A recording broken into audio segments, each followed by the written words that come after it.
질문 하나 할지요. 예수님을 많이 알면 알수록 예수님을 더 좋아하게 됩니까?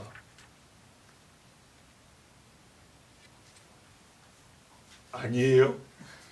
네. 아니다에 아멘하면 안 되지. 지금 그러니까는 집사님은 더 좋아하게 된다는 그 긍정을 말씀하시는 거죠. 예수님을 알면 알수록 사실은 더 좋아해야 됩니다. 그렇죠? 우리가 마음에 드는 사람 있으면 더 알고 싶고 알면 알수록 더 좋죠.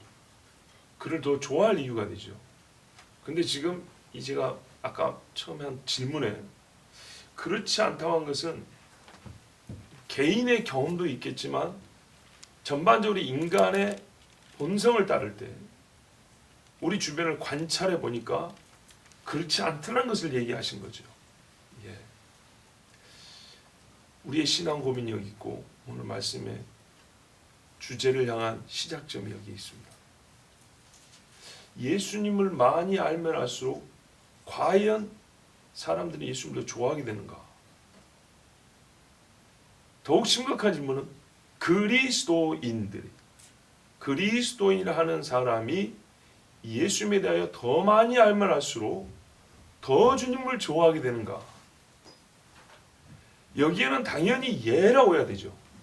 그리스도인이니까 제자들이 예수님을 처음 만났을 때보다 함께하면서 말씀을 들으면서 3년이 지나니까 더 좋아하게 되고 더 신뢰하게 되죠.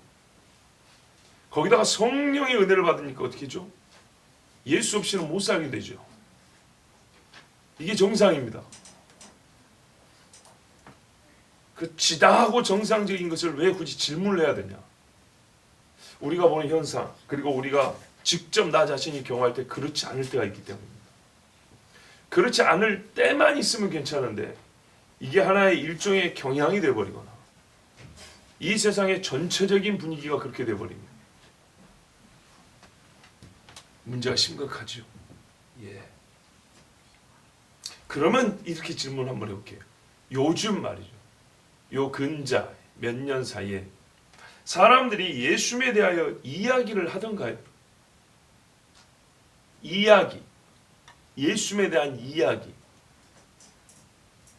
어떤 이야기를 하던가요? 안 믿는 사람들 기준으로 한번 생각해 보세요. 안 믿는 사람이라 할지라도 안 믿는 사람이 믿는 사람과 대화할 때 예수님에 대하여 좋은 인상과 생각, 그냥 이미지만 아니라 의식을 가진 사람들이 전부 다 많아졌습니까? 믿는 사람 기준으로 이제 한번 바꿔 생각해요. 믿는 사람이 예수님에 대하여 이야기하는 게 여러분 제 질문을 잘 보세요. 교인이 아닙니다. 교인이 교인을 향하여가 아니에요. 어느 교회 집사가 어쩌고 이런 이야기 아니에요. 믿는 자가 예수님에 대한 이야기를 5년 전보다 많이 하던가요? 하면 어떤 이야기를 하던가요? 어떤 감정 상태로? 어느 때? 주제는 뭐고요?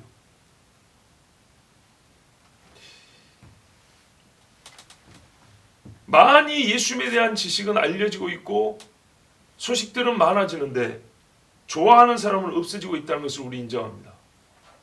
예전 같으면 안 믿는 사람도 야 크리스마스 때 교회에서 요즘에 뭐해?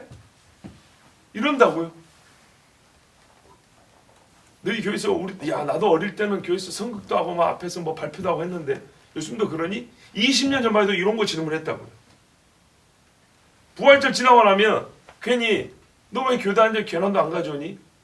계란이 원해서가 아니라 그런 식으로 뭔가 교회에서 일어난 일들을 즐겁게 대화가 가능했다고요. 그리고 교회에서 뭐 가지고 와서 교회에서 뭐 했는데 좀 나눠주기도 하고 오면 그거에 대해서 별로 거부감이 없었다고요. 그렇죠.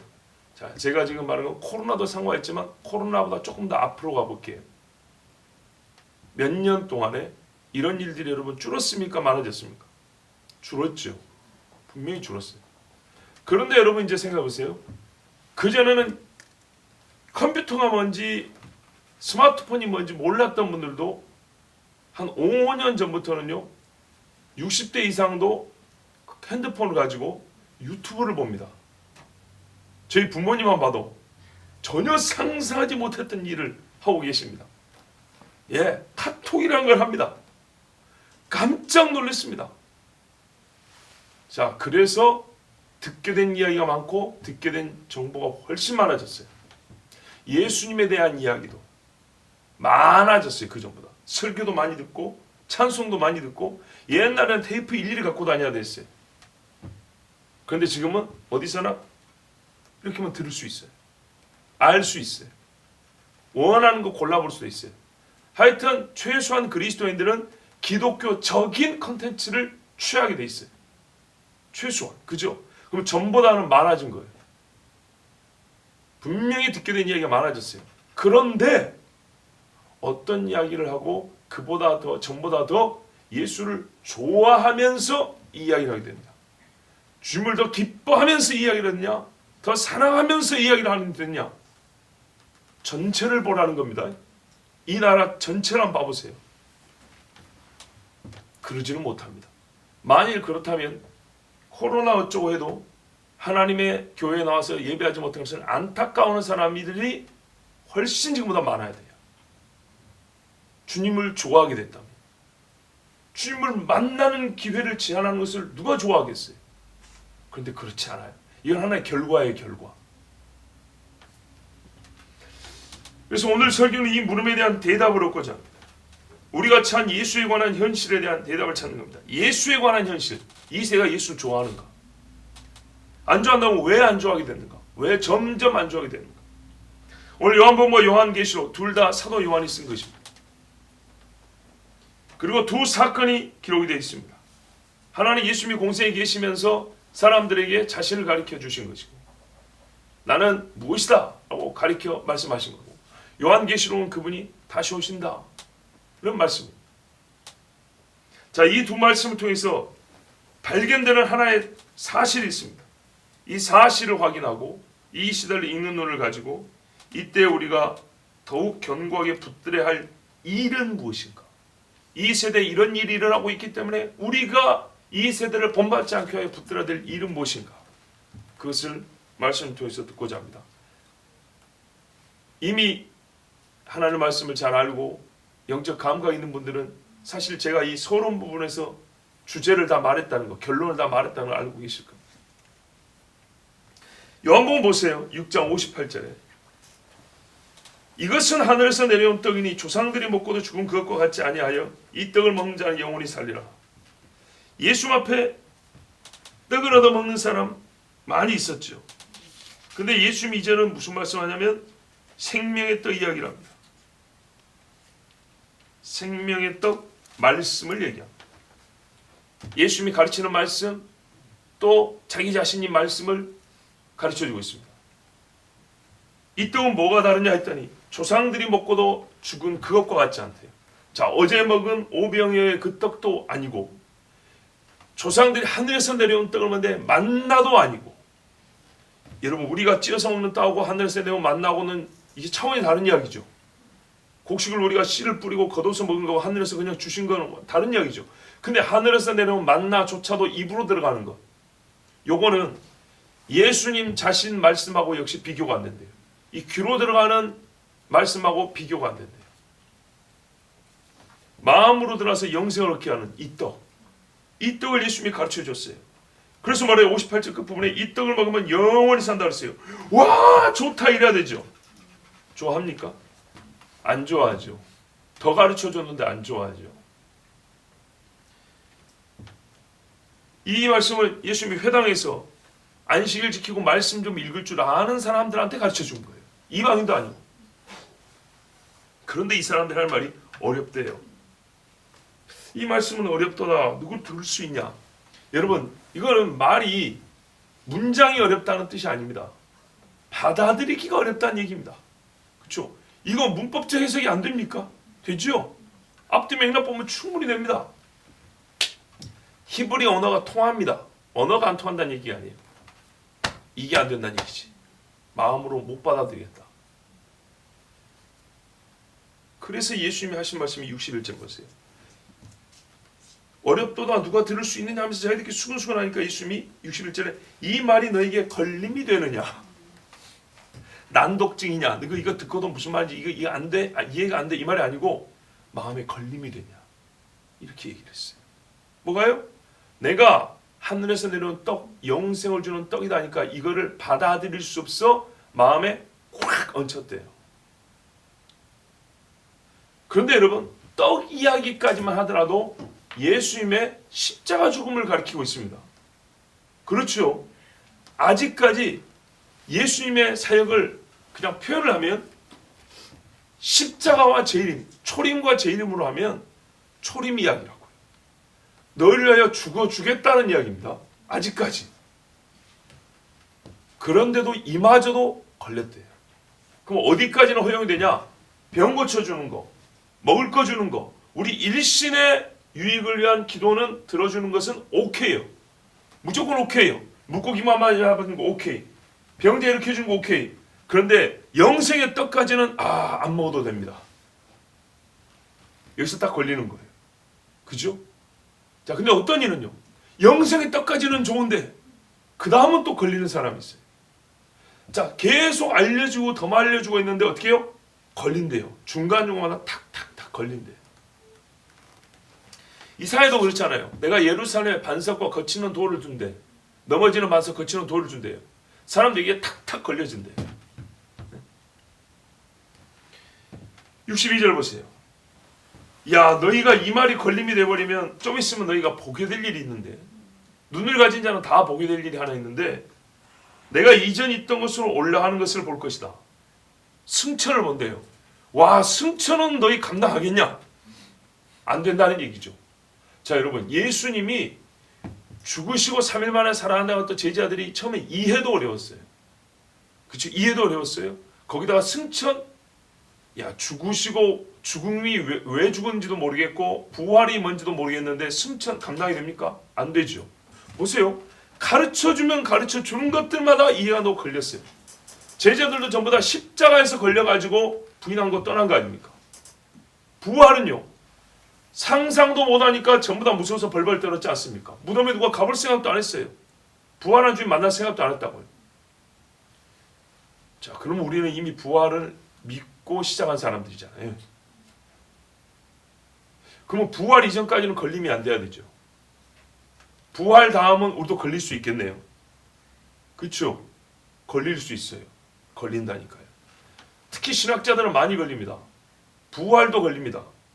신학자들 대부분 예수가 존재했다 죽었다까지는 오케이입니다. 근데 부활부터 걸립니다. 상상 속의 부활입니다.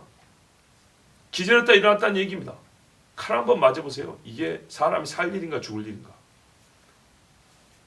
그 다음에 승천, 많이 배운 사람들한테는 웃기는 이야기입니다. 다시 오신다. 이거는 진짜 미친놈들 이야기죠. 자, 우리가 실제로 겪는 일들입니다. 걸리죠. 걸려요. 예수님이 그런 거예요. 야, 영생의 떡이 걸리면은 나중에 승천은 너희들 보도 못하겠다. 보여줘도 내 눈을 못 믿겠다 하겠구나. 그랬어요. 내가 경험을 하는데도, 귀로 듣는 정도 아니라 실제 경험하는 것도 못 믿겠다 하겠구나. 이게 사실이었죠. 66절 보세요. 그때부터 바로 예수의 말씀이 걸림이 되는 게 있을 때부터 제자 중에서 많은 사람이 떠나고 다시 그와 함께 다니지 아니하더라. 예수님 안 봐요. 요즘에 교회 다니는 사람 같이 다니면 요거도 먹죠. 괜히 한 묶음으로 그냥 요게 파묻혀 죽는다 그러죠. 그렇게 될까봐 떨어져 있는 것처럼 이 사람들이 예수님을 떠나고 같이 안 다녔대요. 왜? 영생의 떡 운운하는 이 미친 사람과 같이 다닐 수가 없는 거예요. 이해가 되시죠? 그 전까지 병을 고쳐줄 때는 좋았어. 야, 가까이 오지 마. 이랬단 말이에요. 근데 영생의 떡이 나오는 순간 기존에 그 놀라운 죽은 자를 살리고 죽은 뼈가 일어날 때 소용없게 되어버렸어요. 사실은 거꾸로 돼야 되지 않습니까? 죽은 자를 살린 거 보면 예 하고 사람들이 욕을 하더라도 나는 죽은 자를 살리는 분하고 친구야 이렇게 자랑을 해야 되죠. 그런데요, 영생의 떡이라는 말씀이 걸리니까 죽은 자를 살려도 소용없고 병든 자를 일으켜도 싫고 오병이어 그까짓 안 먹어도 괜찮고 내가 땅을 파서 먹고 살지 이렇게 돼버린대요. 말씀의 진리 중에 하나, 예수님이 누구냐에 대한, 그분이 무슨 일을 하실 거냐에 대한 이 한 가지가 걸리니까 어떻게 돼요? 그전에 예수님이 하신 좋은 것들, 자기에게 도움이 된다고 했던 것들도 다 싫어버린대요. 그러면 예수님을 좋아하고 안 좋아하는 결정은 어디 있어요? 예수님이 영생의 떡이라고 말씀하신 것을 받아들이냐 안 받아들이냐, 여기에 달렸다는 거죠. 이 다음 거에 달려 있어요. 다음 것이 앞에 거를 포함합니다. 영생의 떡이기 때문에 육신의 생명도 주는 거예요. 맞죠? 예. 그 중에서 66절은 특별히 뭐냐면 제자 중에서 많은 사람이 떠났답니다. 불신자가 그냥 구경하러 왔다가 에이 더 이상 구경 안 해야겠다 이런 게 아니고요. 제자 중에서 자칭 제자라고 하는 사람들이 떠나버렸대요. 믿는다고 한 사람이 이제부터 안 믿겠소 하고 돌아갔다는 얘기입니다. 뭐 하나 때문에요? 영생의 떡 이야기 한번 했다고. 와. 자, 여러분. 초림에 예수께서 십자가의 죽으심 이야기입니다. 오늘 간단하게 말씀 정리할게요. 영생의 떡 이야기는 십자가입니다. 십자가 예수님이 안 죽으면 우리가 영생을 얻을 수가 없습니다. 그렇죠? 십자가의 죽으심의 의미를 본질로서 가르쳐 준 겁니다. 그런데 이 십자가의 의미를 본질로 가르쳐 주니까 떠나버렸습니다. 먹을 것을 주고 병을 고쳐주는 메시아는 원했고요. 나라의 독립과 해방을 주는 메시아는 환영합니다. 그러나 나의 죄를 언급하는 메시아는 거부합니다. 바로 이 문제입니다. 하늘에서 내려오는 만난이 뭐니 읊어대는 구주는 사절입니다. 지금까지의 당신 예수는 좋았어. 이제부터 당신은 싫어. 영생의 떡을 말한 지금부터는 싫어. 지금 알게 된 사실로부터 나는 당신이 싫어졌어. 그래서 떠났다잖아. 지금부터 떠났다잖아. 그러므로 앞서 우리가 당신을 좋아했던 이유도 이제는 좋지 않아. 이제는 이것 때문에 좋고 저것 때문에 좋았는데 지금 이게 싫어버리기 때문에 앞에 것 때문에도 우리가 당신을 따라야 될 것 같은데 그것도 이제는 소용없게 돼서 당신을 따르지 않겠어. 왜? 이게 다 연결된 거니까. 영생의 떡을 믿는 순간 앞에 것들, 그 뒤에 것들 다 연결해서 하나로서 다 믿어야 되니까. 근데 이게 싫어요. 그래서 내가 이걸 받아들일 수 없기 때문에 앞에 것도 차라리 내가 안 받고 말겠어. 이렇게 돼버렸어요. 자, 이 사실과 원리를 잘 기억해 놓으십시오. 그러면 우리는 어쩐가요? 이 사람은 유대인들이고 유대인들과 같은 정치적 메시아니 해방의 메시아니 하는 기대가 적은 우리입니다. 그렇죠? 그들처럼 그런 생각을 많이 갖고 있지 않았습니다. 우리는 현실의 어려움은 있지만은 예수님을 처음 들을 때 십자가 예수를 처음 들었습니다. 안 믿는 사람들도 십자가 예수님이 영화를 보면 눈물도 흘리고 고난중간 되면은 괜히 자기들도 예수 믿는 사람들과 함께 좀 경건하게 살아야 될 것 같고 뭐 그런 분위기가 그래도 과거 몇십 년 전에 있었어요. 중학교 다닐 때도 그랬거든요. 애들이 교회 다니는 애들은 교회 아주 자연스럽게 우리는 사순절 기간에서 어찌고 지낸다 막 이런 이야기 하고 그랬어요. 아무렇지도 않았어요. 제가 찬양 테이블 학교 가고 중학교 때 틀고 그랬어요. 아무렇지도 않았어요. 적어도 십자가의 예수님을 말하는 데 대하여 많은 사람들이요 예수를 믿기도 했지만 안 믿는 사람조차도 가끔 우리 서글픈 노래 들으면 눈물 흘리는 것처럼 복음성가 듣고도 나 같은 죄인 살리신 뭐 내가 주를 처음 만났을 때 괴로울 때 주님의 얼굴을 보라 이 정도 들으면 그래도 심파극 뭐 그 트로트 같은 거 듣는 것처럼 울먹이는 그런 일반 사람들이 있었어요. 그런데 그 감동의 여운이 지금은 없습니다. 사실상 없습니다. 왜냐하면 아까 그 원리를 보세요. 현재 이 사람들이 지금 걸린 게 하나 있어요. 현재 우리 사람들에게 걸리는 이 한 가지 때문에 옛날에 좋은 크리스마스 분위기, 옛날에 좋은 부활절 분위기도 이제는 싫은 거예요. 지금 알게 된 사실 때문에. 현재의 부담과 거절의 마음이 전에 감동을 몰아내었고 오랫동안 감동을 주었던 것들마저 싫게 만들었기 때문입니다. 유대인하고 이유는 뭐랄까요? 구체적 이유는 다르지만 원리적 이유는 같습니다.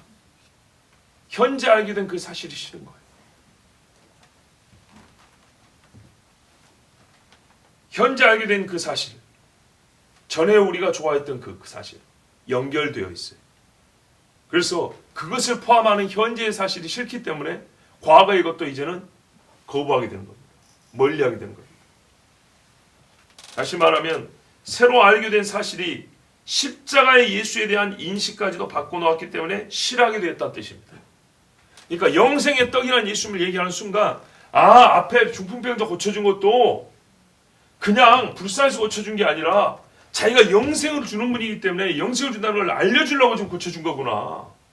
이렇게 연결이 되는 거죠. 그래서 영생이 싫으니까 중풍병자 그냥 너 누워 살아. 이렇게 되는 거예요. 십자가 예수 좋았어. 그 감동적인 말이야. 우리를 사랑하여 죽은 예수 좋았어. 근데 그 다음에 뭘 알게 됐는데 이게 연결된 거였어. 그러면 십자가도 싫어 이제. 이렇게 됐다 이 말이에요. 새롭게 알게 된 사실로 말미암아 부활절의 즐거움이 싫어졌고 소위 말하는 크리스마스 특수, 크리스마스 휴가 이것도 나한테는 더 이상 좋은 것이 아니게 됐어요. 매번 눈물로 받았던 성찬도 예수님의 십자가 얘기하니까 은혜가 됐는데 이제부터는 부담이 되었어요.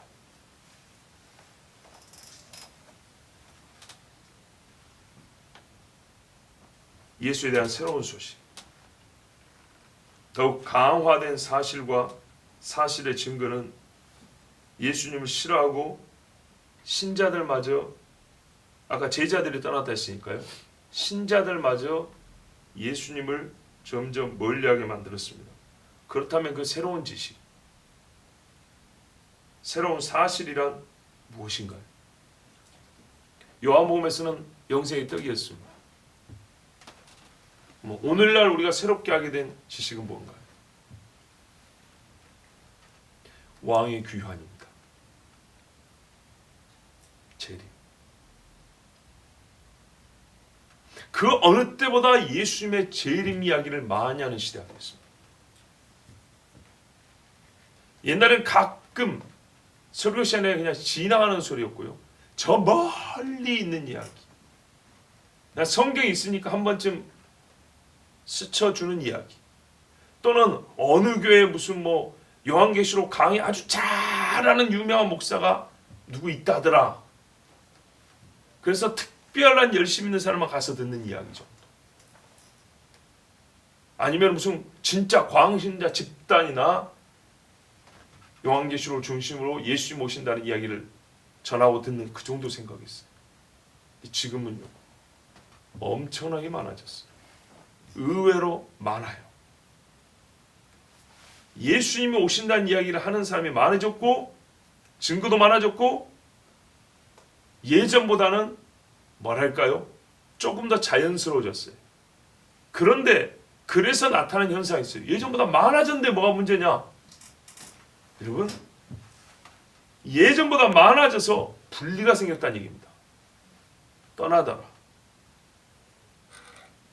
여기까지 받아들이는 자하고 받아들이지 않는 자하고 물리적으로 육체의 거리가 생기고 마음의 거리가 생겼어요. 첫째로 생긴 게 걸림이 된다 그랬죠.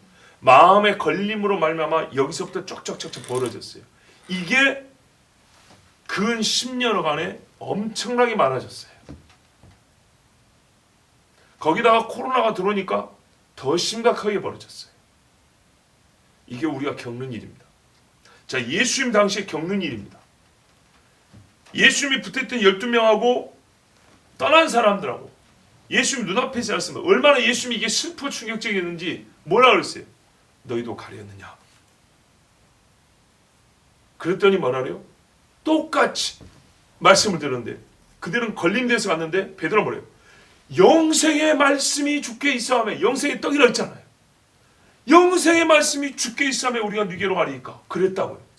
바로 그 영생의 말씀이라는 인식에서 갈라졌다고요. 제가 늘 말씀드려요.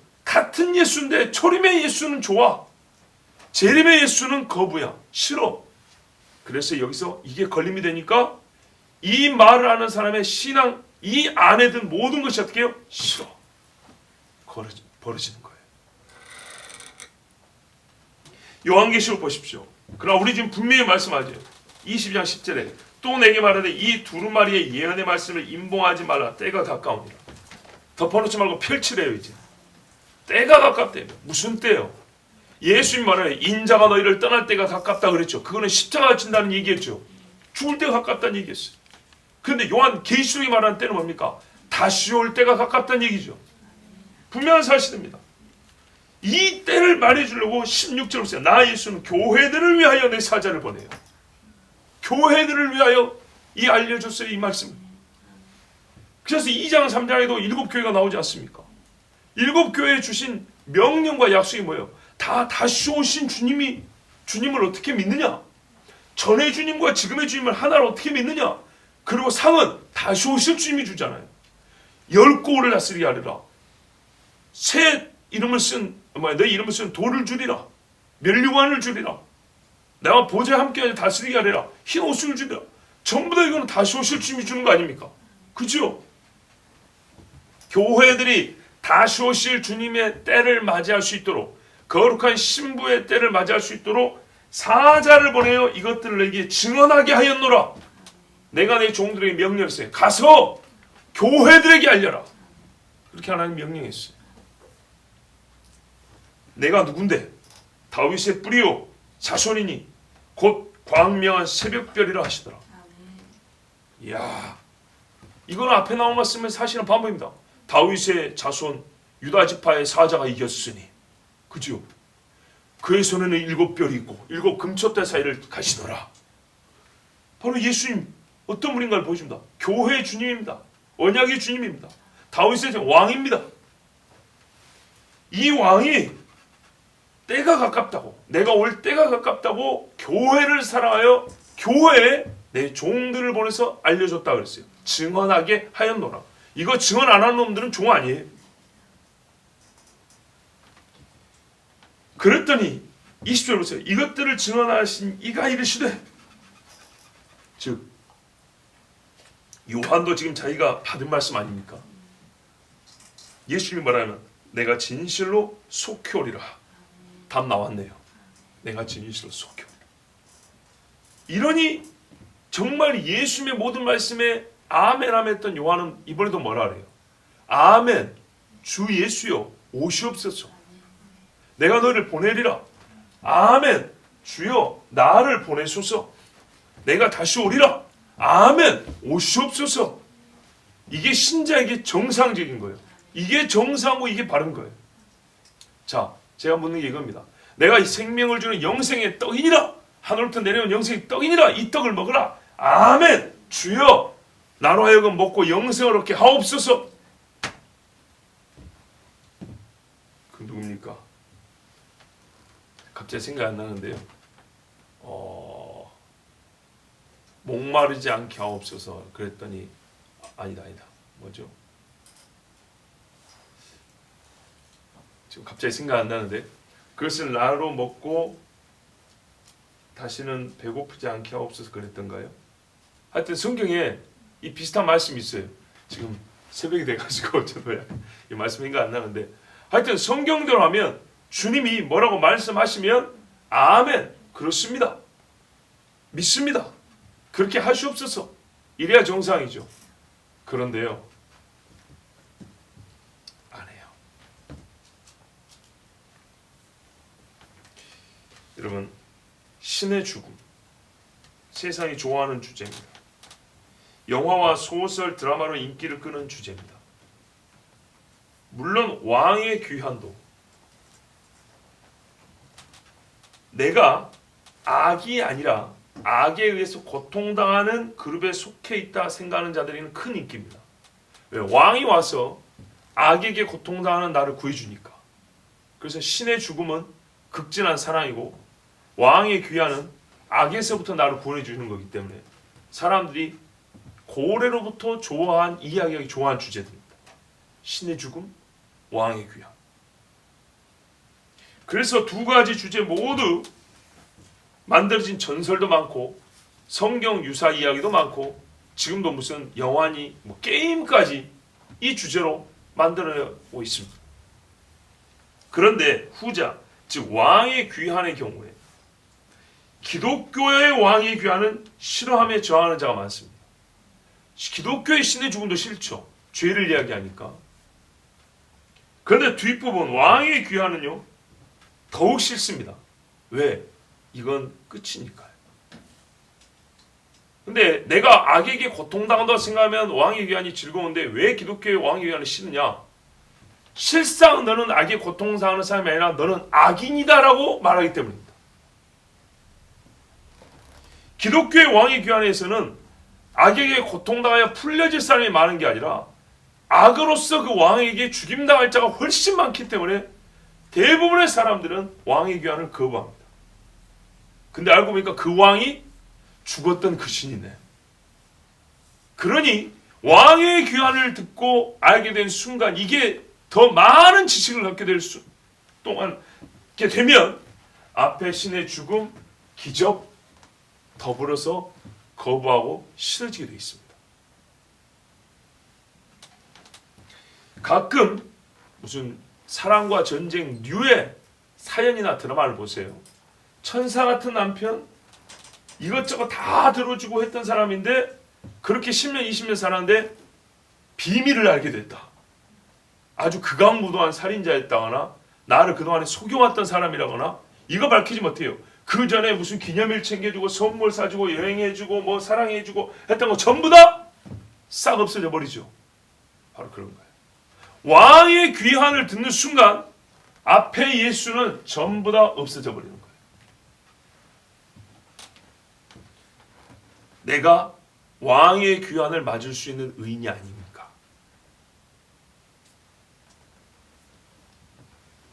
왕이 오신다는 사실이 점점 더 멀리 퍼지고 왕의 귀환에 대한 소식이 확산되고 본인들이 좋아했던 그 즐거워하던 예수가 그 예수가 아니라는 것이 밝혀지자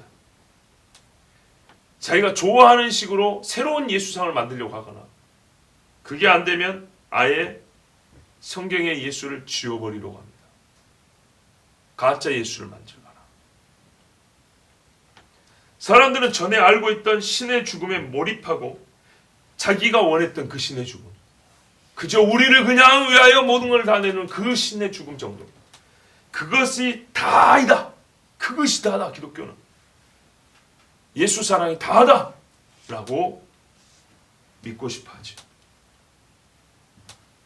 세상 사람들만 그런 게 아니고 누가 그런다고요? 제자들이 떠났다 그랬죠. 기독교인들이 그래. 그리고 기독교인들끼리 그것을 종용해요. 그렇게 하자고.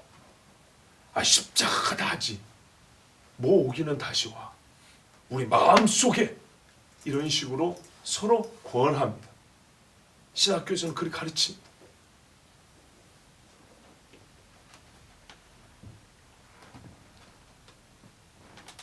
전에는 같이 즐거웠죠. 예, 부활절만 알 때는 같이 좋았어요. 예, 그렇죠?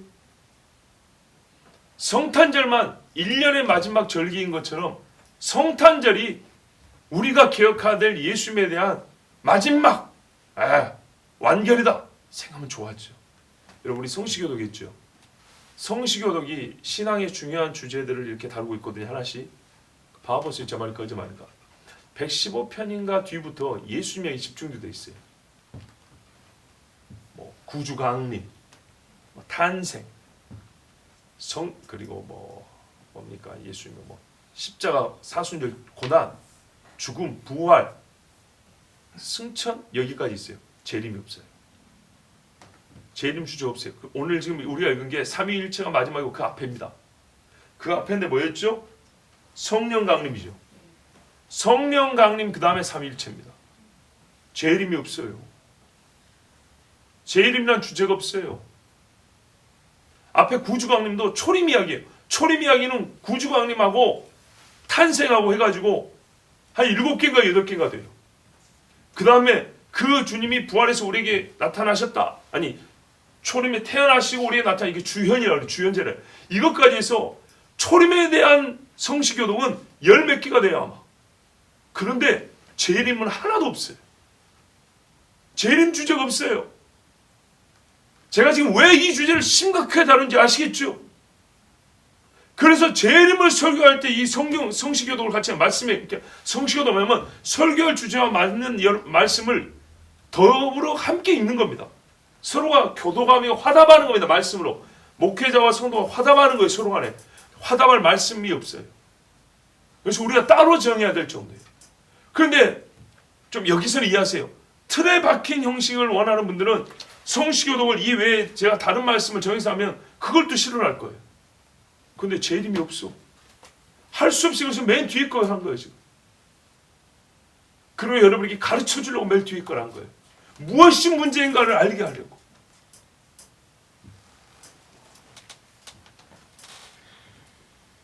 이 왕의 귀환을 강조하고 왕의 귀환이 가까웠다는 징조가 여러분 지금 지진이 계속 일어나고 있죠. 뉴질랜드 앞에서 그리스 밑에서 일본에서 여기저기서 어마어마하게 일어나고 있습니다. 이 후자의 징조 난리와 난리 민족이 민족을 미얀마에서 쿠데타 일어났죠. 그뿐만 아닙니다. 지금 전쟁은 옛날보다 훨씬 많습니다. 이 왕의 귀환의 징조가 많이 나타나자 기독교인 사이에서 또 세상과 신자 사이에서 거대한 분리가 일어나기 시작했습니다. 가인과 아벨, 에서와 야곱같이 좁혀지지 않는 분리가 일어나고 있습니다. 급기야 서로 죽이거나 평생 얼굴을 안 보고 떨어져서 경계를 두고 살아야 될 정도로 분리가 일어나고 있습니다. 왕의 귀환만 얘기 안 해도 여기까지는 안 갔을 텐데 정말 솔직하게 말해서 재림 이야기만 안 해도 여기까지는 안 갔을 텐데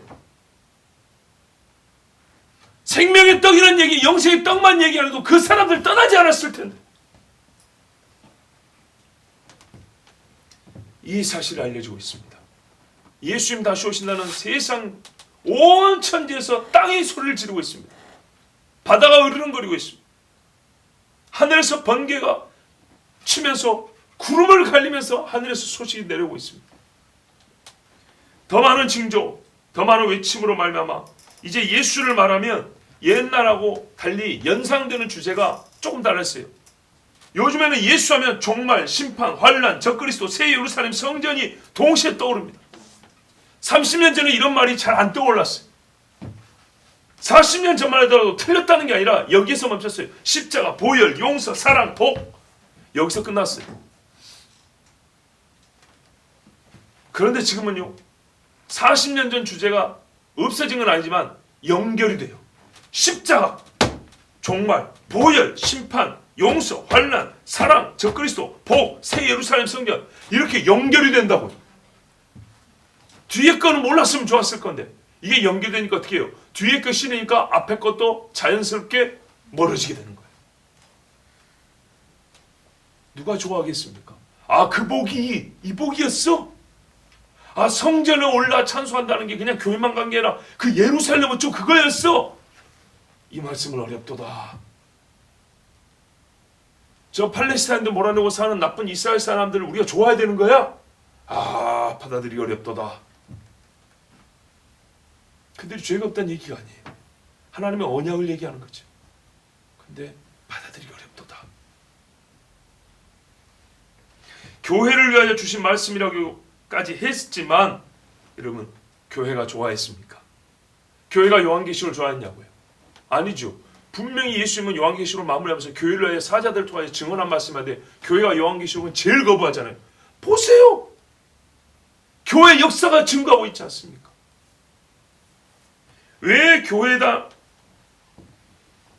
왜 교회가 하는 일이 전보다 힘들어졌을까요? 그러니까 교회마다 예전에는 즐겁게 하던 일들이 이제 왜 힘들어졌을까요? 코로나 때문에? 아닙니다. 코로나는 결과라니까요. 예수님에 관하여 생각하고 알게 된 지식에 대한 우리의 마음이 그걸 받아들이냐 걸리느냐에 따라서 코로나 현상이 나타났을 때 거기에 우리가 반응이 나타나는 거예요. 열매가 나타나는 거예요.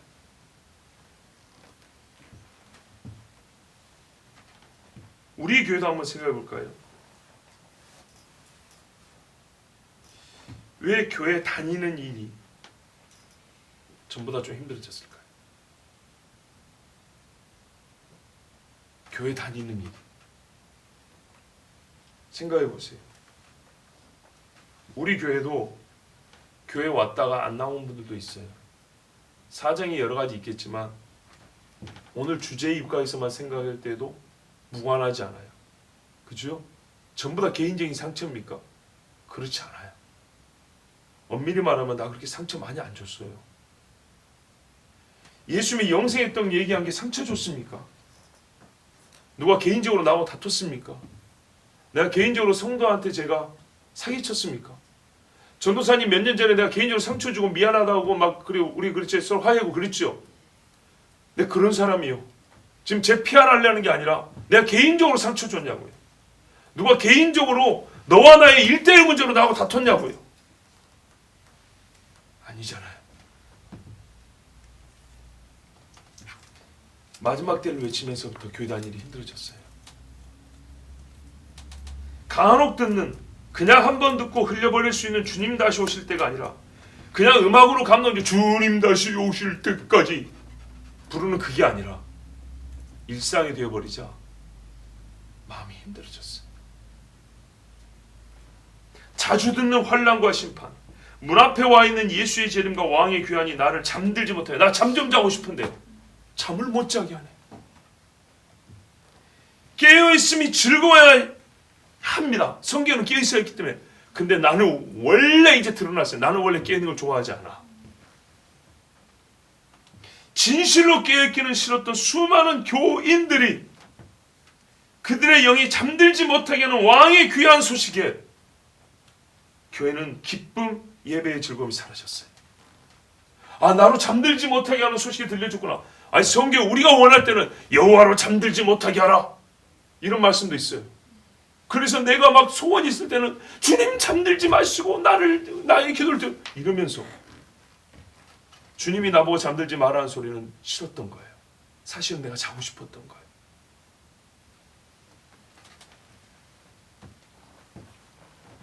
깨어있음이 즐거워야 하지만 진실로 깨어있기는 싫었던 수많은 교인들이 코로나까지 핑계되어서, 보십시오. 저는 지금 어떤 한두 사람 얘기를 하는 게 아닙니다. 이 세대를 보세요. 주님이 이 세대가 가기 전에 똑같은 세대입니다.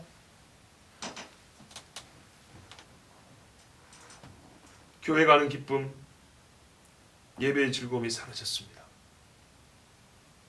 나를 잠들지 못하게 하는 왕의 귀한 소식에 나는 그 왕께 예배하는 것이 싫어졌어요.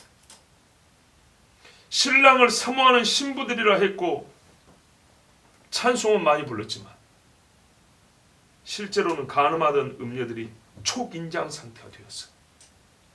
어찌하든지 신랑의 오심을 미루고 거짓 뉴스, 요즘에 잘 쓰는 말이죠. 가짜 뉴스라 치부하려고 애를 씁니다. 자문에도 남편이 밖에 나왔는데 은을 한 주머니 가졌으니 보름에나 돌아오리라. 올 때가 멀었다. 밤새도록 즐기자. 이랬다는 거예요. 근데 그 안에 또한 비밀이 있다 그랬죠. 보름, 초막절입니다. 사람들은 답을 알고 있으면서도 남았다고 하고 음란을 즐긴다 했어. 근데 누군가 와서 말해주겠죠. 당신의 남편이 보름에 오는데 그때까지 기다려야지 뭐하고 있냐 하면 싫다 하지 않겠습니까? 그러나 여러분, 요한은 다시 오실 왕이 하신 말씀, 내가 진실로 속히 오리라는 말씀을 듣고 아멘 주 예수여 오시옵소서라고 했습니다. 과연 이 세대 중 진실한 마음으로 주님 오시옵소서라고 고백하는 자가 몇이나 될까요? 그러므로 주님이 하신 말씀, 세상이 너희를 미워하면 너희보다 먼저 나를 미워한 줄 알라. 너희가 세상에 속하였으면 세상이 자기의 것을 사랑할 터이나 너희는 세상에 속한 자가 아니요 도리어 세상에서 나의 택함을 입은 자인 고로 세상이 너희를 미워하느니라는 말씀은 사실입니다. 무슨 말이냐? 너희가 행실이 똑바로 못해서 미워한다는 말이 아니라 세상이 나를 미워하니까 너희를 미워한다는 말 사실하고요. 우리는 이렇게 말씀을 받고도 기껏해야 우리가 세상에 빛이 못 돼서 그런다, 우리가 선을 적게 행해서 그런다. 아니요, 영생의 말씀을 외치자 떠났어요. 영생의 떡을 얘기하자 떠났고, 그 영생의 떡과 가치가 있는 제자들도 죽이려고 찾아다녔어요. 제자들이 나쁜 짓을 해서 그런 게 아닙니다.